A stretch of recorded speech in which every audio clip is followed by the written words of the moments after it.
So I'm working out, I'm eating right. Why can't I lose weight? Stay tuned. 3 important key factors you may be missing. Hi guys, it's AmberSharice.com. And today's hack, I just thought I would just sit down and just give you an update and talk about something that I don't think a lot of people realize really impacts weight loss. I've been on many sugar challenges. I think I did my first one in 2013. My first one, I lost 31 pounds in 6 weeks, and it's always something I've came back to when I've gained weight. Now, what I've never did until 2018 is sit and realize why I go from gaining all this weight to have to lose the weight. And I think now that I'm educated, it makes me sad. It makes me really sad. I always thought that I was an emotional eater. People say it all the time. What the heck is that? People say that all the time, like, I emotionally eat, like when I'm sad or mad, I might want ice cream. And, that was me. That was me. I mean, not all the time, but I never really took the time to research stress eating and stress, weight gain, and cortisol. And now that I know that, I go back and look at the times when I was my heaviest, and I realized that what was happening in my life was really impacting all the weight I was putting on. So if you don't do anything, I want you to, when you get off this video, Google cortisol and stress weight. Like cortisol, it's like a chemical, it tricks your mind into eating carbs, basically. Like you're stressed, it's like fight or flight. I need the carbs, I need that it's like a whole thing. It's a whole thing. And the most stressed moments in my life is when I was at my heaviest. Now, saying that all to say that stress is also something that women should eliminate as much as possible. I mean, it's not easy, but just know your triggers and know who to stay away from, what to stay away from, even down to, just praying. Like if you have road rage and you spend a lot of time in the car, well, that's a big trigger. Ask God, like, just make you slow to anger. That's even in the Bible, slow to anger. One of mine, oh, now I see what's beeping. I forgot I took my son's smoke detector down to put a new battery in it and set it right here on his nightstand, and it's beeping. So that's something I need to do after this. That is so terrible. But anyway, yeah, so I said all I say. I've done a lot of sugar challenges, but I never in my life, ever in my life, until this last lifestyle change I made, I don't even want to say it's a challenge, it's something I think I'm going to stick with, is research sodium. Never. And I was pregnant with my daughter 2015 into 2016. She was due in March 10th, 2016. On Jaden's birthday, February 17th, which is exactly 3 weeks. No, the 18th was exactly 3 weeks before she was due. They had to induce my labor because I got preeclampsia, which is high blood pressure with protein in your urine. Since I came out of the hospital, like February 21st, I stayed in a long time because I was on magnesium. It was a whole deal. And then we had to go back in because she had jaundice. Since that time, I've been on blood pressure medication. Since that time, I fell into a serious postpartum depression. Since that time, I gained weight. Then I lost weight because I wasn't eating. I was so depressed. I would lay in my bed. I was a breastfeeding zombie, number one, because she never took a bottle or pacifier. And around the clock breastfeeding. I would be up till 4 in the morning. I could tell you everything that came on TV up until 4 in the morning, because that's when she would go to sleep. And then we would sleep from 4. I would wake up to make sure Jayden got off to school. I would lay back down with her. We would get up around 11. But it was like a much of nothing. Like I was a zombie. I was so depressed. I remember being in the shower thinking just like they would be better off without you. They would be better off without you. Having suicidal thoughts, and I was like, well, who's going to breastfeed the baby? Like, wait, Jaden needs a mom. Like, my kids kept me here. And there would be periods where I would just sit and just cry. And I remember her being 6-month-old, putting her mouth on my mouth, and I just looked like, she's affected by this at 6 months old. She's trying to calm me. And, you know, I think back then I didn't gain that much weight because I wasn't eating. And whatever I did eat was, you know, nutrients for her because she was breastfeeding. So when I, you know, when I got out of that, you know, cycle and got myself up, it took a lot of prayer. It took a lot of rock bottom. It took a lot to really get me out of depression. I don't even want to, but I don't want to say that I was fully out of my depression because it lingered. But because I got hit with something really bad that I'm not ready to talk about. And that really like threw me for a loop. But at that point, Bella was eating food. You know, she was old. She was about to be 2 years old almost. Yeah. She was, going on 2 years old.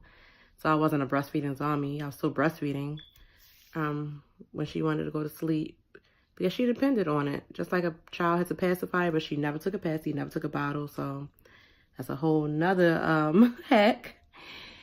But at this time, I started going to therapy, but I noticed that I was picking up weight. But I started going to therapy December 2017. Around February, I started to get my body together for Mexico. So I put myself in a sugar challenge so I could lose weight. And but I was only able to lose 15 pounds. And I remember telling my mom, like, I know what to do to lose weight. I always lose weight. I'll work out. I do like hip hop abs, whatever. I could lose 30 pounds like this. Before, I did it before. People could see my weight loss throughout my social media accounts. But I can't, it's not going off. I can't stay motivated. I know what I need to do, but I can't. So it's like I was able to squeeze probably 15 pounds off from Mexico, and that was in May 2018. But then since Mexico, I just noticed like it was so much. And then Mexico was in the end of May. July, I got hit with another big life-changing thing. And it's like, it was so much. It's like, it's nothing, whatever I do, no matter how much I try, I just can't lose weight. And then I noticed, oh my God, I gained 8 pounds. I gained 15 pounds. I looked up in October, November, I had gained 30 pounds. I had gained 30 pounds. And, I just doing my research, it's like now I know why. And I wish I knew why before. And, it's like when you know better, you do better as much as you can for stress. Because it's not like I'm under stress right now. I'm under pressure right now. Just by, daily things. And then, people have to shut down. So it's not like you could just eliminate it, but it's like little things that you can do to help bring down stress. So this hack is about diet, but I do want to talk about stress because if you can't get that under control, then what you're going to be doing is in vain.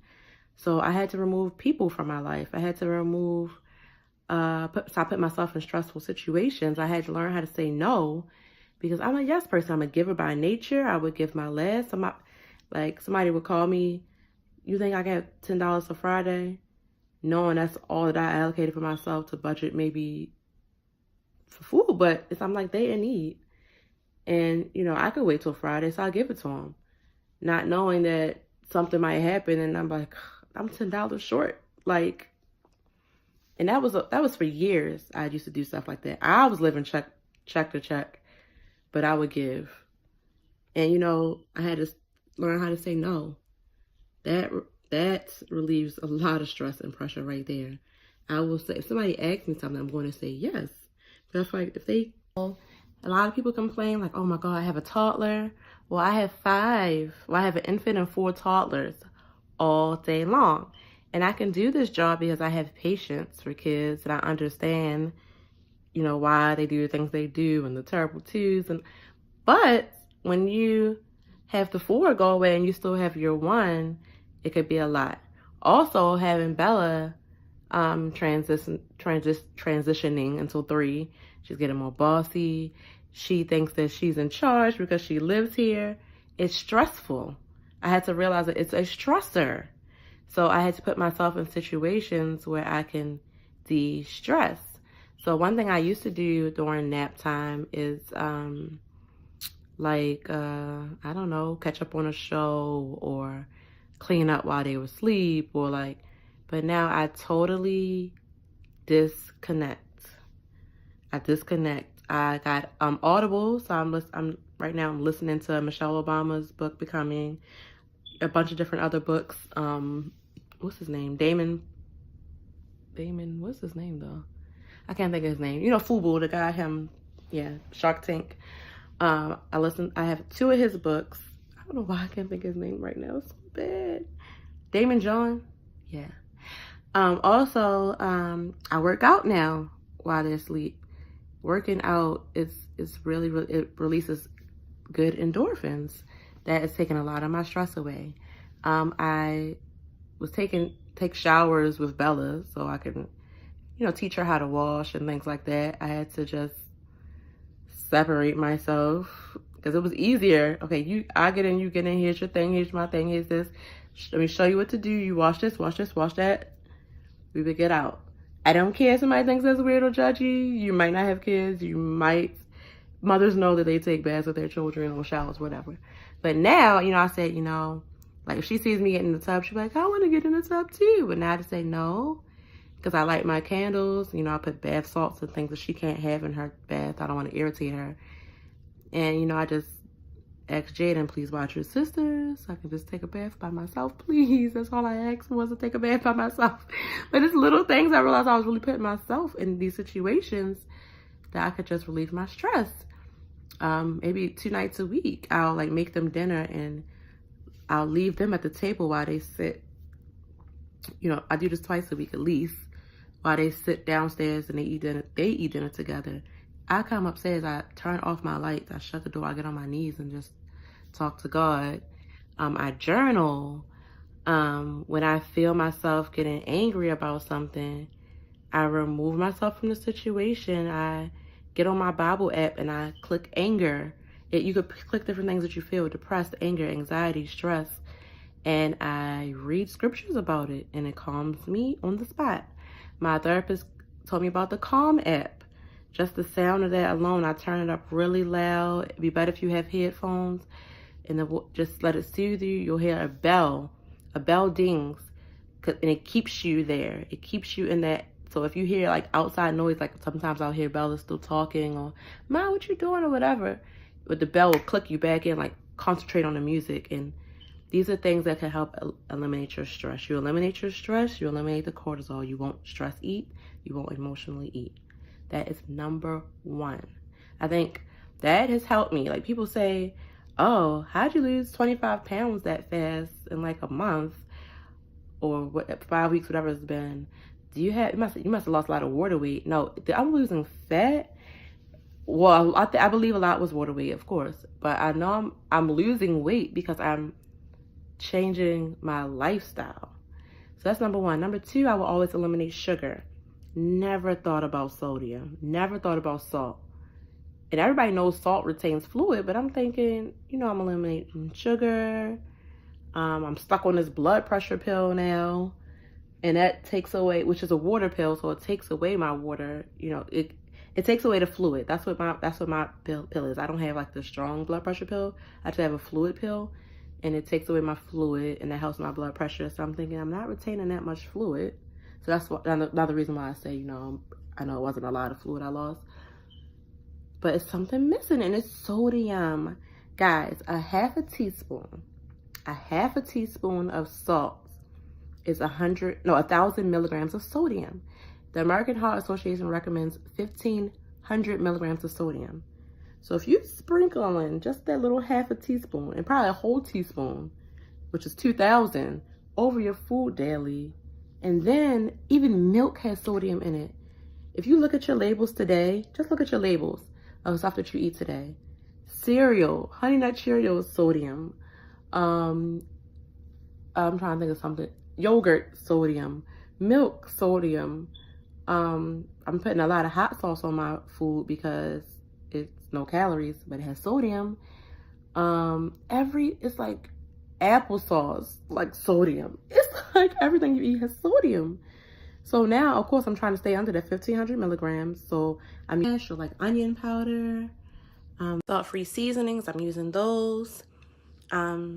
I'm just eliminating sodium. Sodium retains fluid, and I feel like you can eat healthy, you can work out, but if you're not eliminating or like cutting down on sugar and salt, so that's not going to work.